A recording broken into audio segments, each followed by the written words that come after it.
Am I the a-hole for telling my ex's sterile affair partner to have her own daughter if she wants to share cheerleading with one? My ex, 44 male, cheated on me, 40 female, and ended our marriage so he could be with his affair partner/wife, Jen, 42 female. This happened several years ago when our kids were very young. My ex gets our kids 6 days a month. He works out of state frequently, so this was the most consistent schedule where our kids would be with a parent, me or ex, instead of being left with a babysitter or his wife. According to my ex and Jen, she is sterile and can never have kids. I never ask, but they offered this up in hopes I would share the kids with her more and encourage them to embrace Jen as their second mom.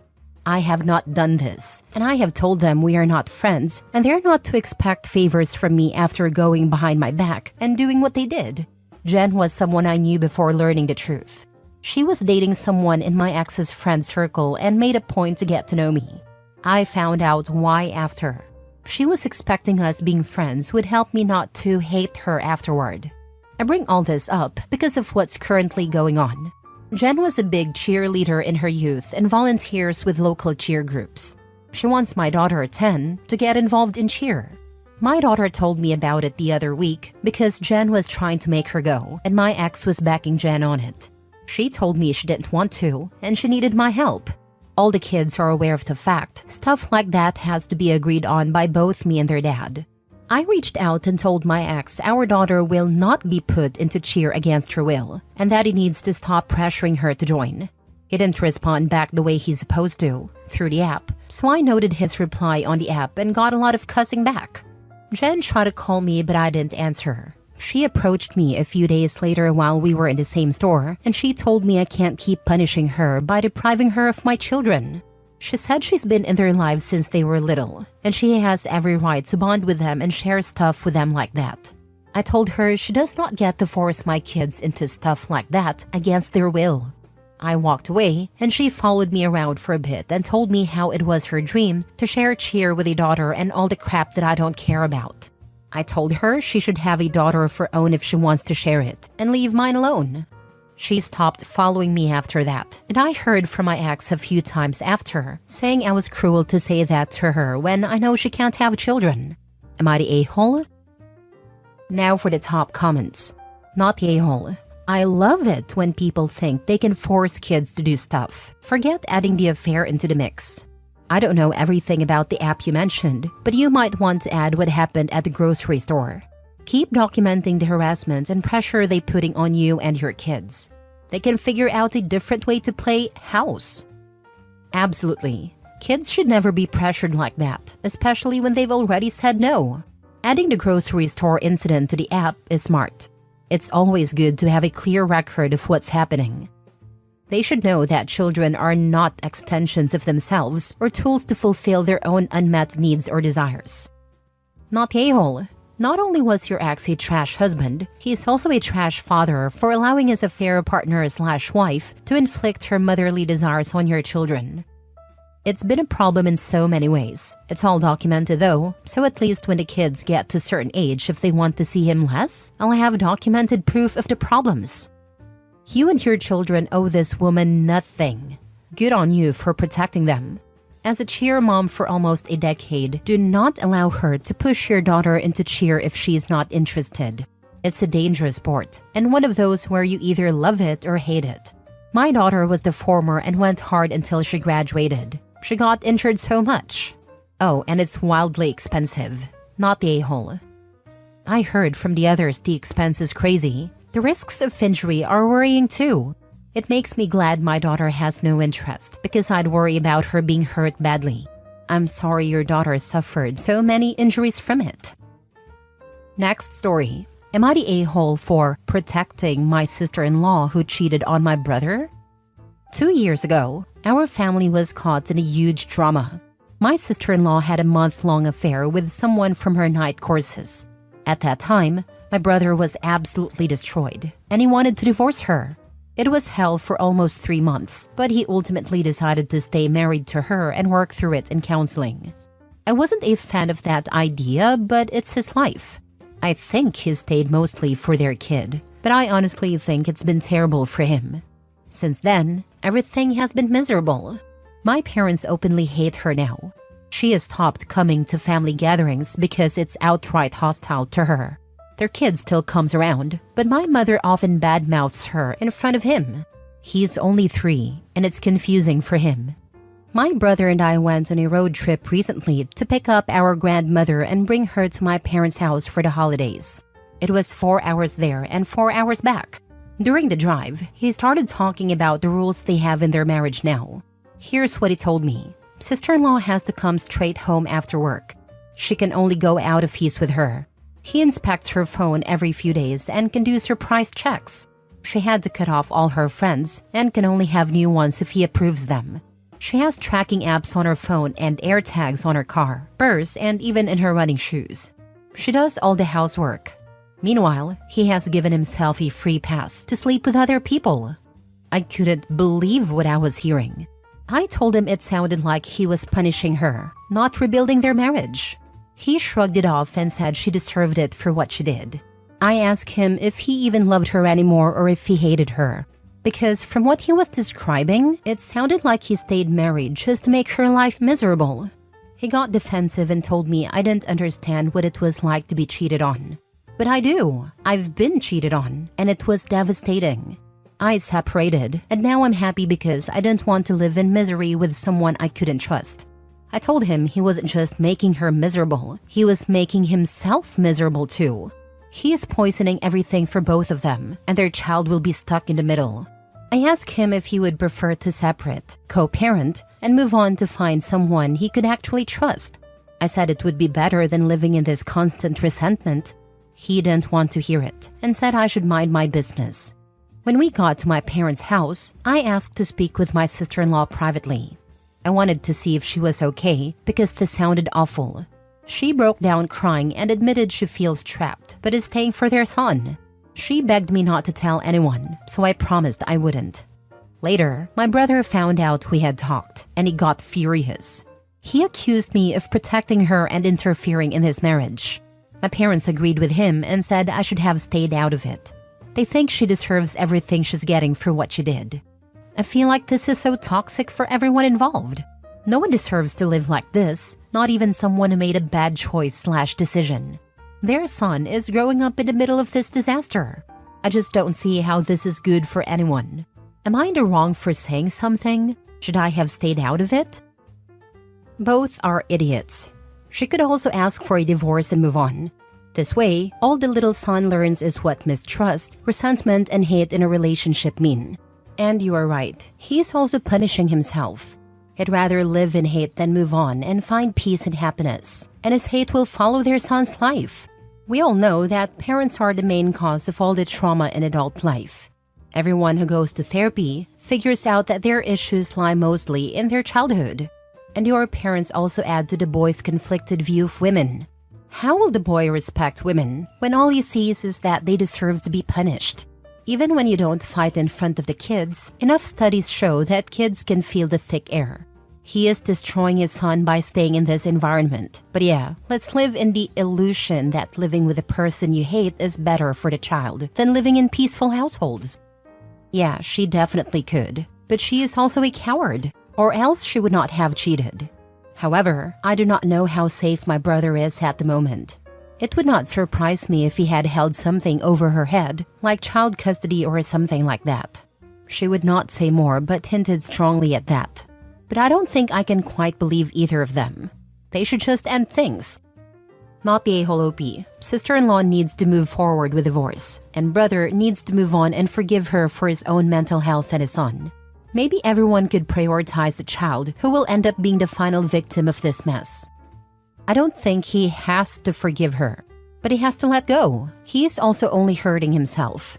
Like one day he is going to wake up and hate her even more because he spent his life hating her. Next story. Am I the a-hole for dismissing my in-laws to attempts to convince me to follow their family baby naming traditions? My husband and I, both 20s, are expecting our first child, and we have decided not to follow his family tradition of using family first and middle names for our baby. We both have our reasons. I don't have a family. I was a foster kid. My birth family's terrible. I never found a forever family in the system. My husband said it would feel weird to pick from just his side, especially since the baby will already have his last name. He doesn't want it to seem like I'm unimportant, and I appreciate that because it does make me emotional when I think about having to say we named our kids after a family but only from his side. It would just add salt to the wound of being unwanted as a kid. My husband's reason is that he would be under tremendous pressure to choose names from his mom and stepfather's sides of the family rather than from his late dad's side. While he would prefer to use names from just his parents' sides, it would be a big deal to leave others out. This is especially sensitive because there was already some drama over our last name. His name was changed to his stepfather's last name when his mom remarried, but he changed it back as an adult. That was a very sore point for them. And he doesn't want to juggle their feelings when we're supposed to be naming the children as a couple, not based on his family's preferences. The news got out because a relative wanted to use the name of a recently deceased family member for their unborn child. Our baby's due first, and a relative wanted to check if we were planning to use the name. My husband said it was fine, but a relative kept asking if we might change our minds. My husband reassured them that we weren't using a family name at all. This was kept quiet for several weeks, but then the relative blurted it out during an extended family dinner. My husband's family acted like the world was ending. I know my in-laws feel strongly about this, but I thought their reaction was an overreaction. They tried to change our minds, and my husband's mom and stepfather were especially outspoken about how much it meant to them, and how they felt my husband should follow the tradition for the kids. I told them we were the parents and didn't want to, but that wasn't good enough, according to them. Over the holidays, they kept trying to approach me about it, and I said I was only talking names with my husband. They didn't give up and tried to convince me that it would be good for the baby, and that I should want to use family names. I told them to give up because I wasn't listening and wasn't going to listen. They told me it was rude to dismiss them like that, when they were only trying to be caring grandparents. They also said I should be grateful they want us to keep the tradition. My husband told them to leave me alone and we needed some space if they were going to keep acting like this. Am I the a-hole? Now for the comments. Not the a-hole. This is a decision between you and your husband. Personally, even after the name is decided, I would not share it with anyone until after the birth. It will just result in more hounding/insults due to them not approving. Agreed. The constant "but we have traditions" pressure is a lot. At the end of the day, it's you and your husband's choice, no one else's. He said we were the parents and we didn't want to, but that wasn't good enough, according to them. Well, they're wrong. It's your choice. You have valid reasons for not wanting to follow their tradition, and even if you didn't, it wouldn't matter because you're the parents. I'm glad your husband is being supportive, and I hope his parents come to understand that it's not their decision to make.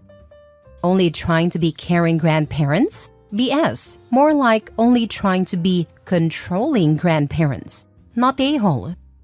And doing it for the kids and it would be good for the baby. Like it's a name. You're not giving your kids a superpower. They will survive not having the same name as the rest of the family.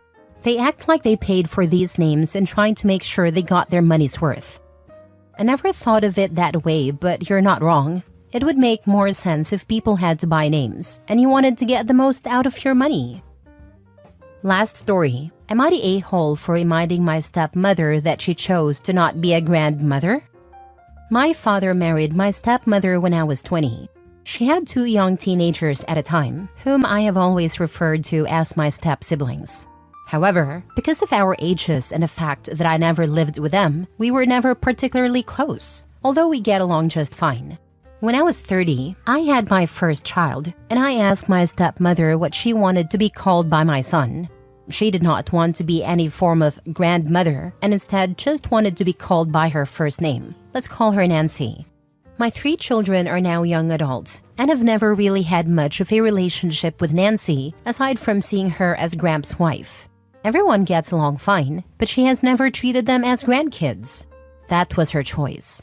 Over the years, she has mentioned how she can't wait to be a grandmother. It's her dream.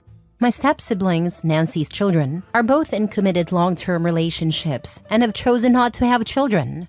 I am now 53, remarried to a great guy with 2 children of his own, young adults. The oldest is getting married soon and can't wait to have kids. We were all chatting about this at Christmas, and I mentioned that I couldn't wait to be a grandma. We talked with my stepdaughter about what her mom wants to be called, what I'll be called, etc. My kids consider their step-siblings family and vice versa. We rarely even use the step part.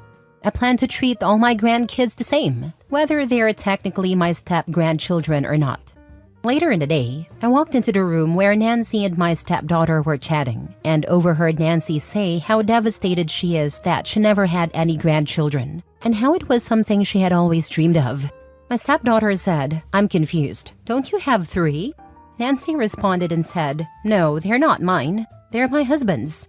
At that point, I spoke up and said, "They could always have been yours too, but you didn't want to be their grandma."